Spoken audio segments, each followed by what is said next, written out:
Hello students, आज की video में हम बात करने जा रहे हैं प्रेजेंट के दूसरे वाले भाग यानी प्रेजेंट कंटिन्यूस टेंस का पैसिव कैसे बनाया जाता है।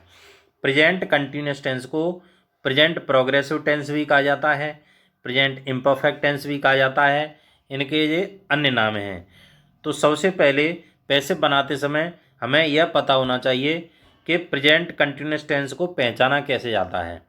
प्रेजेंट कंटिन्यूस टेंस को पहचानने का तरीका है कि सेंटेंस में इज़ारएम लगा हुआ होता है और उसके साथ साथ वर्ब में आईएनजी लगी हुई होती है। जब हम पैसिव बनाते हैं तो हेल्पिंग वर्ब में हमें परिवर्तन करना होता है, बदलाव करना होता है। तो कैसे बदलाव करेंगे? अगर इज़ारएम लगा हुआ होता है तो इज़ारएम का तो इज़ारएम लगा देते हैं और जो आईएनजी आता है उसकी वजह से बीइंग लगाते हैं पैसिव में। इसे हम एग्जाम्पल के माध्यम से समझते हैं। He is watching the movie, वह मूवी को देख रहा है। जैसा कि बताया गया था कि पीछे जो ऑब्जेक्ट है, ऑब्जेक्ट को हम सब्जेक्ट बना देते हैं और जो सब्जेक्ट है उसको हम ऑब्जेक्ट बना देते हैं, ही को हिम में बदल देते हैं। नेक्स्ट स्टेप बताया गया था हेल्पिंग वर्ब है तो हेल्पिंग वर्ब लगा दिया इज़ारएम, इज़ारएम का इज़ारएम ही लगेगा। द मूवी के साथ इज का ही प्रयोग होगा और आईएनजी आता है तो बीइंग लगा देते हैं। और पैसिव बनाते समय हमेशा वर्ब की थर्ड फॉर्म का प्रयोग करते हैं। जैसे यहाँ वॉच का प्रयोग है तो यहाँ पर वॉच्ड लगा दिया है। और जब हम सब्जेक्ट को ऑब्जेक्ट बनाते हैं, पीछे पहुँचाते हैं, तो उससे पहले अपनी ओर से वाई का प्रयोग करते हैं। नेक्स्ट एग्जाम्पल समझते हैं जो कि नेगेटिव है। She is not washing the clothes, इसमें नॉट का प्रयोग हो रहा है तो द क्लॉथ्स को हम सब्जेक्ट बना देंगे, द क्लॉथ्स, और इज की जगह पर हमने आर लगा दिया क्योंकि क्लॉथ्स बहुवचन है, प्लूरल है। और नॉट की जगह पर नॉट लगा दिया और आईएनजी की वजह से बीइंग लगा दिया। और पैसिव वॉइस में हमेशा थर्ड फॉर्म का प्रयोग करते हैं। वॉश की थर्ड फॉर्म वॉश्ड, वाई हर। नेक्स्ट एग्जाम्पल इंट्रोगेटिव एग्जाम्पल को समझते हैं। आर यू प्लेइंग हॉकी, क्या आप हॉकी खेल रहे हो? अगर शुरू में हेल्पिंग वर्ब का प्रयोग है तो शुरू में हमें हेल्पिंग वर्ब ही लगाएंगे।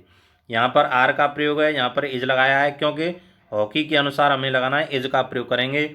इज हॉकी, आईएनजी की वजह से बीइंग का प्रयोग कर देंगे और प्ले की थर्ड फॉर्म प्लेड लगा देंगे।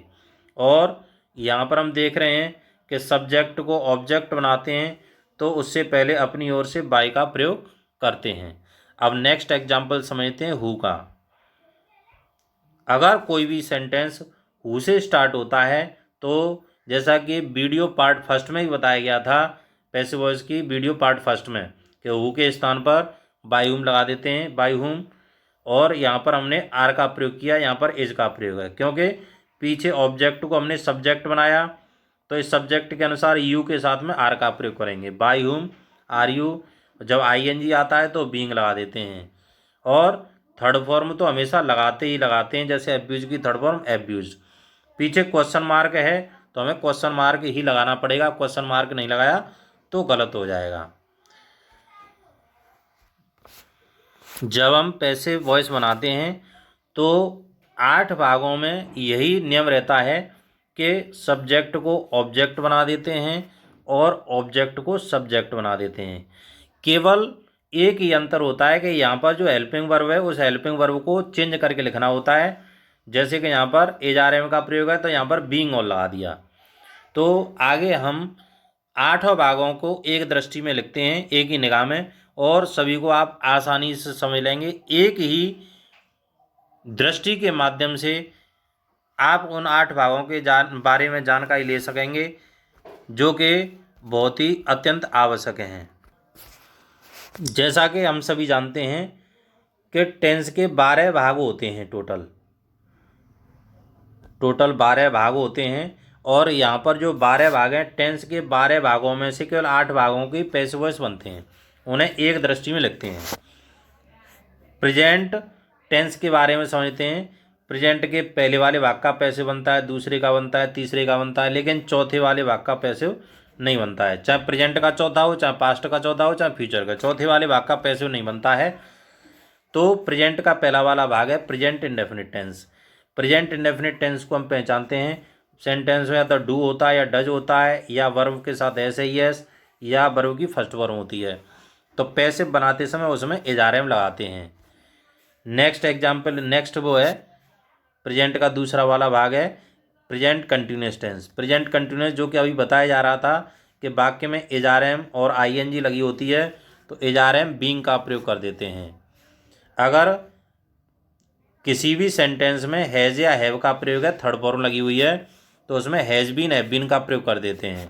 इस तीसरे वाले भाग में एक सुविधा रहती है, इसमें थर्ड फॉर्म की कोई भी टेंशन नहीं रहती है, क्योंकि हैज़ और हैव के साथ में थर्ड फॉर्म पहले से ही दी जाती है। अब हम बात करेंगे पास्ट टेंस के बारे में। पास्ट टेंस जैसे प्रेजेंट टेंस के बारे में बताया गया था, 3 भागों के बारे में बनते हैं, ऐसे ही पास्ट के ही 3 भागों के ही पैसिव बनते हैं, चौथे वाले भाग का पैसिव नहीं बनता है।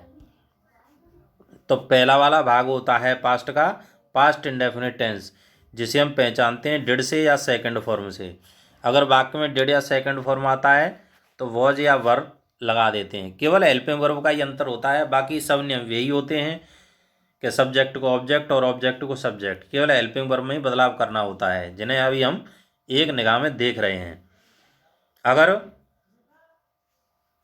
किसी भी सेंटेंस में वॉज वर और वर्ब में आईएनजी का प्रयोग है तो वॉज वर और बीइंग लगा देंगे, जैसा कि ऊपर भी प्रेजेंट के दूसरे वाले भागों में बताया गया था। इज आर एम और आईएनजी आता है तो इज आर एम बीइंग लगा देते हैं। अगर वॉज वर और आईएनजी आता है तो वॉज वर बीइंग लगा देते हैं। अगर सेंटेंस में हेड का प्रयोग है तो हैड बीन का प्रयोग कर देते हैं। अगर हैज़ और हैव का प्रयोग है तो हैज़ बीन हैव बीन, यानी हैज़ हैव और हैड, हैज़ और हैव और हैड, इनके साथ में हमेशा बीन लगाते हैं पैसे बनाते समय। अब हम बात करते हैं फ्यूचर टेंस के बारे में। जैसे कि हमने देखा प्रेजेंट के 3 भागों के बनते हैं, पास्ट के 3 भागों के बनते हैं, लेकिन फ्यूचर के केवल 2 ही भागों के पैसे बनते हैं, पहले वाले भाग का और तीसरे वाले भाग का। तो फ्यूचर इंडेफिनिट को विल और सेल से हम पहचानते हैं। विल और सेल आता है तो उसमें विल भी सेल भी कर देते हैं पैसे बनाते समय। अगर सेंटेंस में विल हैव और सेल हैव आता है, जैसा कि ऊपर बताया गया था कि हैज़ हैव और हैड आ जाता है, तो उसमें केवल बीन जोड़ना होता है और कुछ नहीं करना होता है। तो यहाँ पर हैव का प्रयोग है विल और सेल हैव, सेल के साथ में हैव का प्रयोग है, तो विल हैव बीन और सेल हैव बीन का प्रयोग कर दिया गया है, यानी बीन जोड़ दिया गया है। अब हम इन 8 भागों को एक एग्जाम्पल के माध्यम से समझते हैं। अभी आपके सामने टेंस के 12 भागों में से जो 8 भागों के पैसे बनते हैं उनके एग्जाम्पल बताए जा रहे हैं। पहले प्रेजेंट टेंस के पैसे के 3 एग्जाम्पल बताए जाएंगे। जैसे कि यहाँ पर हम देख रहे हैं, पहला एग्जाम्पल है ही राइट्स ए लेटर। जैसा कि हम जानते हैं एस आई एस आता है तो उसमें इज आर एम लगाते हैं, एस आई एस आता है तो अ लेटर को हमने यहाँ पर अ लेटर यहाँ पर लगा दिया, और इज इसलिए लगा दिया क्योंकि एस आई एस है। डू डज आता है या फर्स्ट फॉर्म में एस आई एस आता है तो इज आर एम लगा देते हैं। और नियम वही है कि पैसे में हमेशा थर्ड फॉर्म लगाते हैं और ही को हिम में बदल देंगे, वाई का प्रयोग कर देंगे। नेक्स्ट एग्जाम्पल है he is writing a letter, इसमें आई एन जी लगी हुई है तो यहाँ पर बीइंग का प्रयोग कर देंगे। आई एन जी का प्रयोग है तो यहाँ पर हम बीइंग का प्रयोग कैसे करेंगे, जैसे एग्जाम्पल आता है यहाँ पर he is writing a letter, तो अ लेटर को हमने यहाँ पर लिख दिया, अ लेटर इज की जगह पे इज लगा दिया और आई एन जी की वजह से बीइंग लगा दिया और रिटन थर्ड फॉर्म का प्रयोग कर दिया। Next example he has written a letter, जब वाक्य में हैज़ आता है तो अभी एक दृष्टि में बताया गया था हैज़ को हैज़ बीन में बदल देते हैं। नेक्स्ट अब बात करते हैं हम पास्ट टेंस के तीनों भाग। चौथे वाले भाग का तो बनता ही नहीं है। He wrote a letter, wrote जैसा कि हम जानते हैं कि सेकंड फॉर्म है, सेकंड फॉर्म है तो वॉज वर का प्रयोग करेंगे। नेक्स्ट एग्जाम्पल वॉज वर के साथ अगर आई एन जी आती है तो वॉज वर और बीइंग लगा देते हैं। जैसे he was writing a letter, वो एक लेटर लिख रहा था, अ लेटर को हम आगे ले आएंगे, सब्जेक्ट बना देंगे a letter was being written by him. पैसे में हमेशा थर्ड फॉर्म ही लगाते हैं चाहे टेंस कौन सा भी हो। अब तीसरा एग्जाम्पल है he had written a letter, तो अ लेटर को हमने यहाँ पर आगे लगा दिया सब्जेक्ट के रूप में, हेड का हैड बीन कर दिया, और इसके साथ में थर्ड फॉर्म पहले से ही आती है, हैज़ और हैव ऐड के साथ में रिटन हो गया, और ही को बाई हिम में बदल दिया, यानी बाई लगा देते हैं। अब आते हैं आपके फ्यूचर टेंस के पैसे हो। फ्यूचर में अगर विल या सेल आता है तो विल भी सेल भी कर देते हैं इसको। जैसे he will write a letter, यहाँ पर he will write a letter, तो ए लेटर को आगे लाए और विल का विल भी कर दिया, राइट की थर्ड फॉर्म रिटन, और ही को बाई में कन्वर्ट कर दिया, बदल दिया। नेक्स्ट एग्जाम्पल समझते हैं। प्रेजेंट के पहले वाले भाग का बनता है, प्रेजेंट के तीसरे वाले भाग का बनता है, दूसरे का नहीं बनता है, चौथे का नहीं बनता है।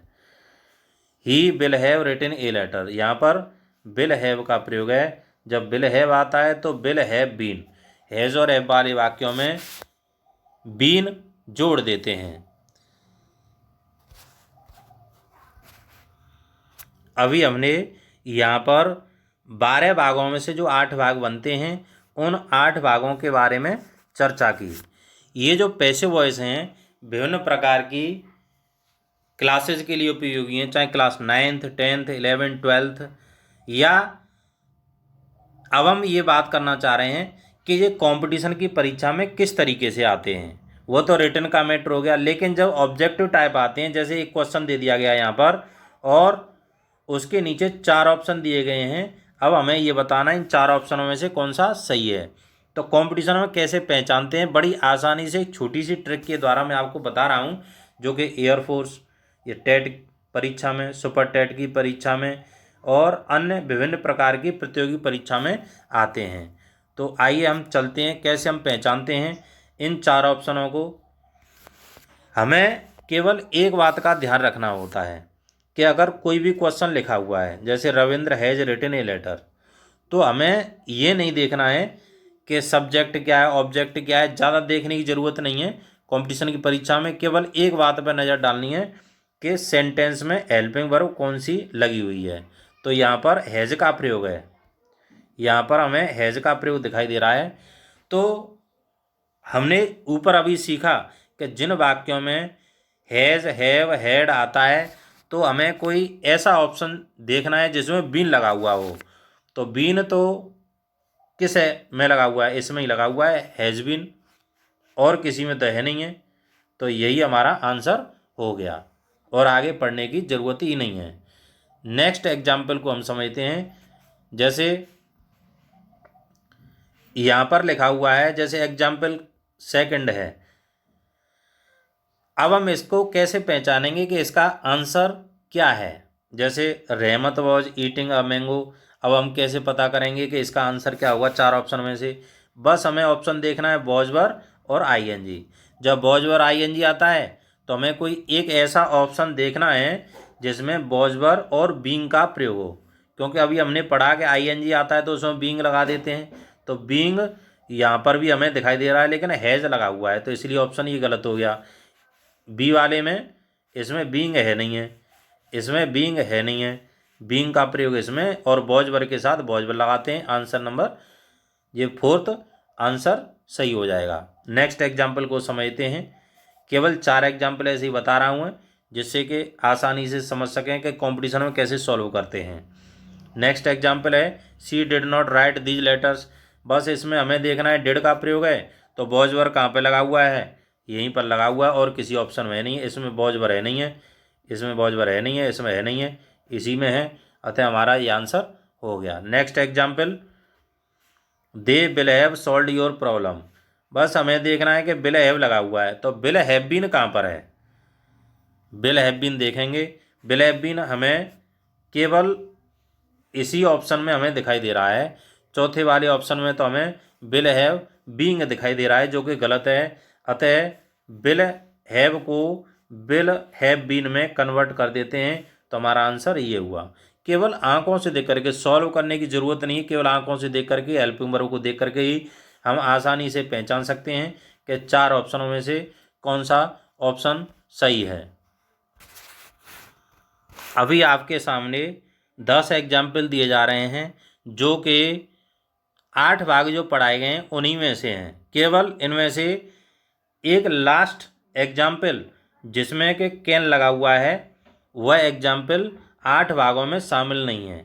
तो शुरू के जो 9 एग्जाम्पल हैं 8 भागों में से ही हैं और आपको ये चेंज करने हैं, कन्वर्ट करने हैं, जैसा कि ऊपर इंस्ट्रक्शन में भी लिखा हुआ है, change the following sentences into the passive voice. ये आपको एग्जाम्पल जो दिए गए हैं इन एग्जाम्पल को आप सॉल्व करके देखें और आप हमें कमेंट करके बताएं।